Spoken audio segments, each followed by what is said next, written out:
आज का फिर कुछ ऐसा ही केस है कि जबरदस्ती किसी को अपने प्यार में डालना। पता नहीं लोग इस चीज को कब समझेंगे कि हम किसी से जबरदस्ती कुछ भी नहीं करवा सकते, कुछ भी। लेकिन फिर भी पता नहीं क्या 20-20 साल के 22-22 साल के लड़कों को देखते ही किसी के साथ प्यार हो जाता है और वो उसे पाने की पूरी कोशिश करते हैं। लेकिन जब उन्हें लगता है कि वो उनसे प्यार नहीं करती या फिर वो किसी और से प्यार करती है तो उन्हें कोई और रास्ता नहीं मिलता और वो ऐसे ही इन्हें मारकर खत्म कर देते हैं। अगर ऐसे ही चलता रहा तो कोई भी लड़की किसी भी लड़के को अपना दोस्त नहीं बनाएगी या फिर कोई लड़का किसी भी लड़की को अपना दोस्त नहीं बनाएगा। वही अगर देखा जाए तो ऐसा ज्यादातर लड़के ही कर रहे हैं कि उन्हें देखते ही प्यार तो हो जाता है लेकिन वो उन्हें पाने की पूरी कोशिश करते हैं। अगर वो उसे हासिल नहीं कर सकते तो उन्हें मार देते हैं। और ये लड़के भी कुछ ज्यादा उम्र के नहीं बल्कि यही कुछ 18, 20, 22 साल की उम्र के लड़के हैं जो शायद अभी मैच्योर भी नहीं होते और इतनी बेदर्दी से किसी इंसान को मार डालते हैं। आज की जिस स्टोरी के बारे में मैं बात कर रहा हूँ ये स्टोरी है नोएडा उत्तर प्रदेश से। दिल्ली से लगा ये नोएडा भले ही हाईटेक सिटी के रूप में विकसित हो रहा है लेकिन आए दिन होने वाले अपराध यहाँ पर कलंक की तरह है। 31 मई 2017 की सुबह नोएडा के सेक्टर 62 में एक ऐसा अपराध और कर दिया गया जो सच में बहुत ही ज्यादा शर्मनाक था। उस दिन सुबह सुबह रेल विहार सोसाइटी की कार पार्किंग के पास एक लड़की की डेड बॉडी मिली। उसके सर से काफी ज्यादा खून बह चुका था। सोसाइटी में जिसने भी इस बारे में सुना वो एकदम सन्न रह चुका था। जरा सी देर में वहाँ पर बहुत से लोग इकट्ठा हो चुके थे। जल्दी जल्दी में कुछ लोगों ने उस लड़की को हॉस्पिटल में एडमिट करवाया लेकिन डॉक्टर्स ने उसे देखते ही मृत घोषित कर दिया था। वहीं पर पता चला कि उस लड़की के सर पर गोली मारी गई थी। सोसाइटी में लोगों की भीड़ एकदम इकट्ठा हो चुकी थी। उन्हीं लोगों में से किसी एक ने इस वारदात की सूचना पुलिस वालों को यानी कि सेक्टर 58 में जो पुलिस चौकी थी उन्हें दे दी। पुलिस वालों को जैसे ही इस क्राइम सीन के बारे में पता चला तो वो लोग वहां पर तुरंत पहुंच गए। पुलिस ने उस जगह का जब मुआयना किया तो वहां पर पिस्टल का एक खाली कारतूस पड़ा हुआ मिला जिसे पुलिस वालों ने अपने कब्जे में ले लिया था। पुलिस ने डॉग स्क्वाड को भी मौके पर बुलाया लेकिन उससे कुछ खास मदद नहीं मिल पाई। लेकिन यहाँ पर जिस लड़की की मौत हुई थी, जिस लड़की को मारा गया था, उसकी शिनाख्त जरूर हो चुकी थी। उसका नाम अंजलि राठौड़ था। 22 साल की अंजलि उर्फ अन्नू हरियाणा के यमुनानगर निवासी देशपाल सिंह की बेटी थी और नोएडा के सेक्टर 64 में लावा मोबाइल कंपनी में इंजीनियर के रूप में जॉब कर रही थी। अंजलि सोसाइटी के एक टाउन में तीसरी मंजिल पर बने एक फ्लैट में रूममेट के साथ रहती थी। पुलिस ने अंजलि के मोबाइल से नंबर तलाश करके उसके घर वालों को इस क्राइम सीन के बारे में बताया। हैरानी की बात यहाँ पर यह थी कि इस वारदात का किसी को भी पता नहीं चल पाया। घटना का पता तब चला जब 8, साढ़े 8 बजे के आसपास एक लड़की अपनी कोचिंग क्लास के लिए जाने के लिए निकली। सबसे पहले उसी ने अंजलि को ग्राउंड फ्लोर पर गंभीर अवस्था में देखा। उसे ये लगा कि अंजलि सीढ़ियों से गिर गई होगी। उसके बाद वहां पर लोग इकट्ठा हो चुके थे और अंजलि को हॉस्पिटल ले गए। पुलिस के सामने सबसे बड़ा सवाल यहाँ पर यह था कि ये इतनी बड़ी घटना आखिरकार क्यों और कैसे हुई। जाहिर था हत्यारा बाहर से ही आया होगा। सोसाइटी के गेट पर सिक्योरिटी गार्ड रहा करते थे। वहां पर सीसीटीवी कैमरास भी लगे हुए थे। पुलिस वालों ने जब उस गार्ड से पूछताछ की तब उसने बताया कि सुबह 6 बजे के आसपास कंधे पर बैग लटकाए हुए एक लड़का आया था और कुछ मिनट बाद ही वो वापस चला गया था। उसकी गतिविधियों पर कोई भी शक नहीं हुआ, इसीलिए उसको किसी ने भी नहीं रोका। उसने गेट के रजिस्टर पर एंट्री भी की थी। पुलिस वालों ने जब उस रजिस्टर को चेक किया तो उसमें सन्नू के नाम से एंट्री थी और उसमें मोबाइल नंबर भी लिखा हुआ था। उस नंबर पर जब कॉल की गई तो वो नंबर स्विच ऑफ पाया गया। पुलिस वालों ने सीसीटीवी कैमरास की रिकॉर्डिंग देखना चाही, तब ये पता चला तो उस गेट के कैमरे का जो फोकस था वो बिगड़ा हुआ था, जिसकी वजह से उस लड़के की आते जाते की रिकॉर्डिंग यानी कि उसका फेस नहीं आ पाया था। अच्छी बात यहाँ पर यह थी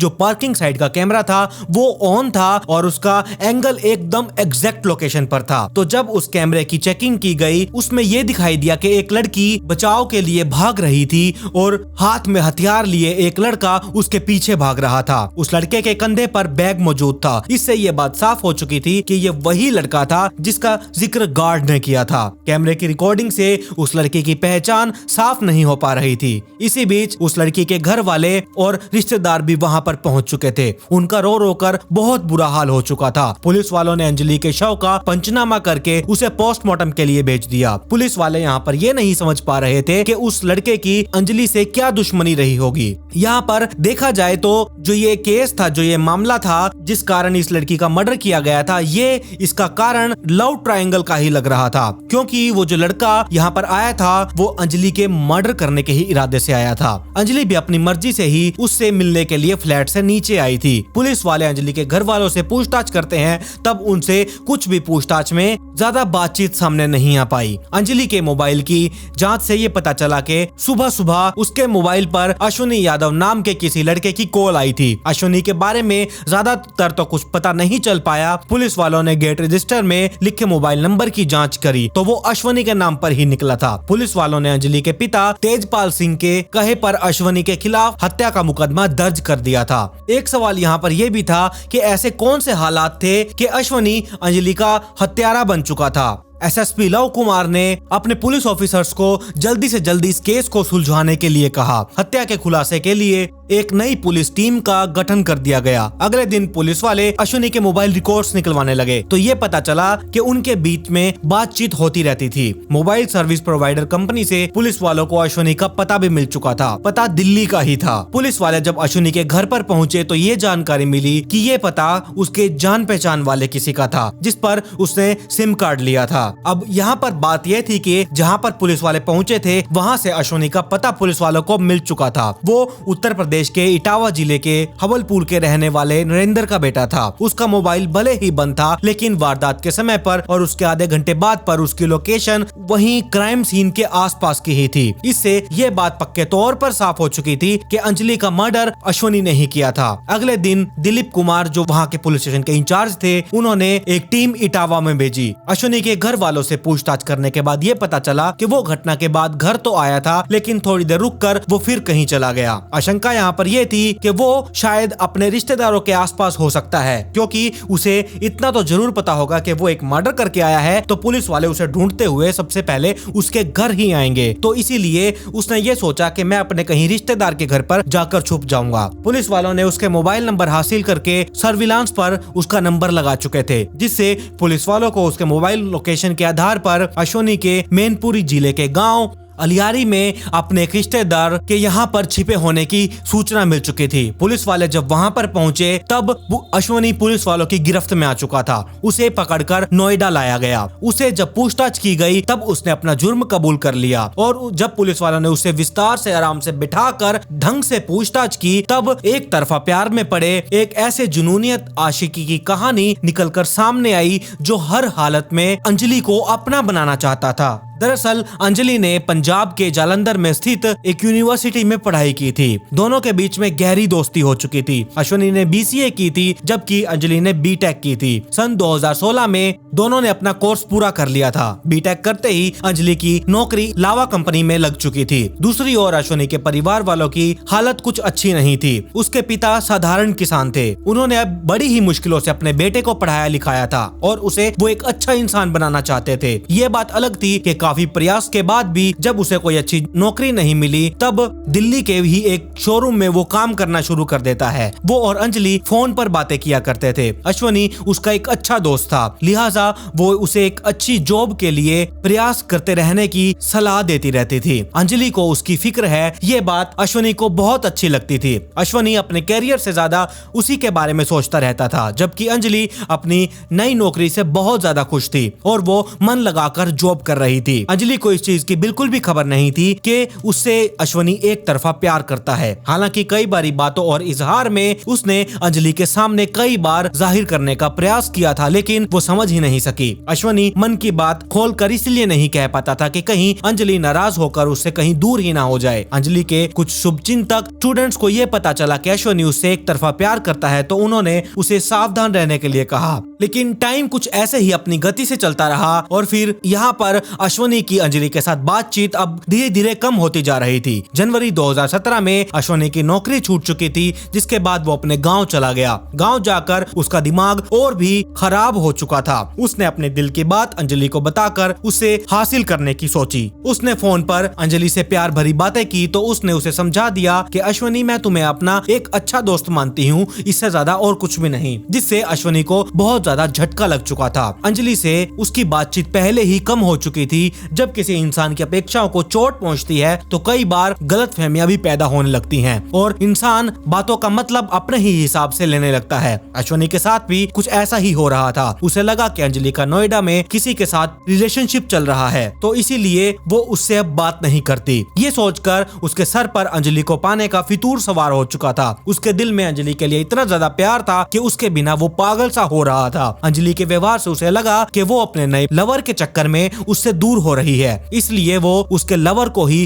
रास्ते से हटा देगा। लेकिन परेशानी यहाँ पर यह थी कि वो अंजलि के किसी भी लवर को नहीं जानता था। ऐसे ही स्थिति में ये जानकारी अंजलि ही दे सकती थी, तो इसने ये सोच लिया कि वो नोएडा जाकर अंजलि के लवर को तो रास्ते से हटाएगा ही, साथ ही अंजलि के सामने अपने प्यार का खुलकर इजहार कर देगा। अश्वनी के गाँव का ही उसका एक दोस्त था जिसका नाम था विपुल। उसने विपुल को वो सारी बातें बताई तो वो दोस्ती के खातिर उसका साथ देने के लिए तैयार हो चुका था। विपुल ने आपराधिक किस्म के एक और लड़के के साथ संपर्क किया और उसे कहा कि हमें एक पिस्टल चाहिए, तो उस लड़के ने 3000 रुपए किराए पर .32 बोल्ट की पिस्टल दिलवा दी। उसने अंजलि को भी कॉल कर दिया कि वो उससे मिलने के लिए आ रहा है। 30 मई को वो अपने दोस्त के साथ नोएडा पहुंच चुका था। उसने अंजलि को कॉल किया और उसने अंजलि को मिलने के लिए जिद की थी, तो अंजलि ने उसे अपनी ही सोसाइटी की कार पार्किंग में आकर मिलने के लिए कहा। करीब 8 बजे के आसपास वो सोसाइटी में उससे मिलने के लिए पहुंच चुका था। दोनों के बीच में काफी देर तक बातचीत होती रही। अश्वनी ने उसे अपनी आंखों में आंखें डालकर कहा कि मैं तुमसे प्यार करता हूँ, यही बात मैं तुम्हें समझाना चाहता हूँ, लेकिन तुम समझने को तैयार ही नहीं हो। बदले में अंजलि ने उसे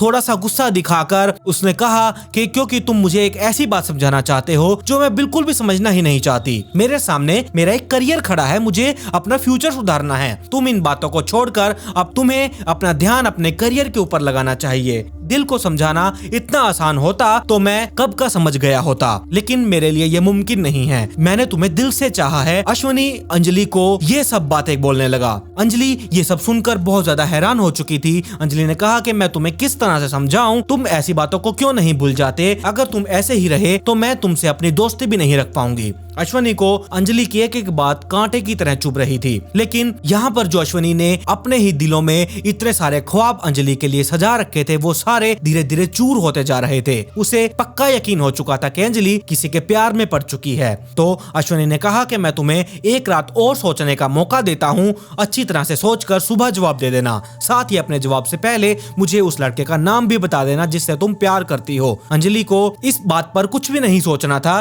तो इसीलिए उसने पीछा छुड़ाने के लिए कहा कि अच्छा ठीक है, अब तुम जाओ। इसके बाद अश्वनी वहां से चला गया। वही रात बड़ी ही मुश्किल से करवटें बदल बदल कर गुजारी। जैसे ही सुबह के 6:05 हुए, उसने अंजलि को फोन मिलाकर कहा कि मैं आ रहा हूँ। अंजलि ने कहा कि तुम आकर क्या करोगे? मैं अपना निर्णय ले चुकी हूँ। तो उसने पूछा कि तुमने क्या निर्णय लिया है, मुझे बताओ। अंजलि ने कहा कि तुम्हें अपने कैरियर पर ध्यान देना चाहिए, मैं तुमसे अब दोस्ती भी नहीं रखना चाहती। ये कहते ही अंजलि अपना फोन काट चुकी थी। अश्वनी तो वहाँ पर तड़प उठ चुका था। तो अश्वनी ने उस सोसाइटी में जाने की ठान ली थी।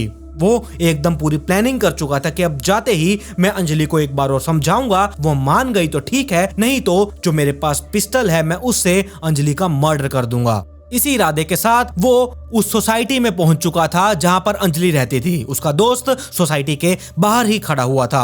सोसाइटी के गेट पर एंट्री रजिस्टर में उसने शन्नू के नाम से एंट्री की और अपना मोबाइल नंबर लिखा और वो सोसाइटी के अंदर चला गया। उसने अंजलि को फोन करके आखिरी बार नीचे आकर मिलने के लिए कहा, तो अंजलि भी नीचे आ गई। दोनों पार्किंग में सीढ़ियों के पास खड़े हो गए। तो उसने कहा कि तुम किसी और से प्यार करती हो तो मुझे तुम उस लड़के का नाम बता दो, मैं उसे खत्म ही कर दूंगा ताकि तुम मेरी हो सको। अंजलि ने कहा कि ऐसी कोई भी बात नहीं है, तुम यहाँ से प्लीज चले जाओ और आइंदा मुझे परेशान करने की कोशिश भी मत करना। अंजलि की बात सुनकर अश्वनी बुरी तरह से चौंक चुका था, वो एकदम रोने ही वाला था। उसकी हालत बहुत ज्यादा खराब हो चुकी थी। तो उसने कुछ भी नहीं सोचा, उसने तुरंत अपनी बैग में से वो पिस्टल निकाली। पिस्टल निकाल कर उसने अंजलि के माथे पर तान दी। अंजलि एकदम घबरा गई, उसे समझ नहीं आया कि आखिरकार ये क्या हो गया। तो उसने अश्वनी को कहा, तुम ये सब क्यों कर रहे हो, गोली चल जाएगी, मैं मर जाऊंगी, तुम ऐसे मत करो, तुम यहाँ से चले जाओ, हम दोनों के लिए यही ठीक होगा और तुम मुझे हमेशा के लिए भुला दो। लेकिन अश्वनी यहाँ पर नहीं माना और अंजलि को लगा कि हाँ अब यहाँ पर कुछ ना कुछ गड़बड़ हो सकती है। तो अंजलि ने भागने की कोशिश की। जैसे ही अंजलि पीछे मुड़कर भागकर एक पिलर था वहां पर छुपने की कोशिश करने लगी और उसके पीछे पीछे ही अश्वनी भी भागा और उसने जो पिस्टल तान रखी थी अंजलि की तरफ, उसने अंजलि के सर के ऊपर ही तानी हुई पिस्टल से गोली चला दी और वो गोली सीधा अंजलि के सर पर जाकर लगी और अंजलि उसी टाइम नीचे गिर चुकी थी। जैसे ही अंजलि नीचे गिरी और अश्वनी ने अपनी पिस्टल को बैग में डाला और उस सोसाइटी से बाहर निकल गया। बाहर उसका दोस्त खड़ा हुआ था, वैसे ही वो अपने दोस्त के साथ कहीं फरार हो गया। और ऐसे ही जब एक लड़की अपने कोचिंग के लिए जा रही थी तो अंजलि को उसने सीढ़ियों के पास लहूलुहान पाया। उसने वहां पर देखा कि ऐसे ऐसे ये कुछ हो चुका है, तो वहां पर भीड़ इकट्ठा हुई, उन्होंने पुलिस वालों को बुलाया। तो यहाँ पर ऐसे ऐसे ये कहानी हो चुकी थी और पुलिस वालों ने उसके निशानदेही पर 2 कारतूस सहित .32 बॉल्ट की पिस्टल बरामद कर ली थी। 3 जून को पुलिस अधिकारियों ने रिपोर्टर्स को उसकी करतूत बताई और उसे कोर्ट में पेश कर दिया गया, जहां से उसे 14 दिनों की न्याय हिरासत के लिए जेल में भेज दिया गया और उसके बाद अश्वनी को हमेशा के लिए जेल में रहने की ही सजा सुना दी। तो ये थी पूरी कहानी अंजलि राठौड़ की और अश्वनी की। आप बताइए आपको ये स्टोरी कैसी लगी, क्या आपने पहले कभी स्टोरी के बारे में सुना था? मुझे कमेंट सेक्शन में जरूर बताइएगा। अगर आज आप इस चैनल पर पहली बार आए हैं तो चैनल को सब्सक्राइब कर लीजिए, साथ में नोटिफिकेशन बेल आइकन को दबाना बिल्कुल भी मत भूलिएगा। मेरी इंस्टाग्राम आईडी ये रही, इसका लिंक नीचे डिस्क्रिप्शन में दिया हुआ है, जाइए और जल्दी से इंस्टाग्राम आईडी को फॉलो कर लीजिए। खैर, पिछली वीडियो का शाउट आउट @user को कमेंट पिक में to get a shout out in next video. मिलते हैं ऐसे ही चौंका देने वाली एक और इंटरेस्टिंग स्टोरी के साथ।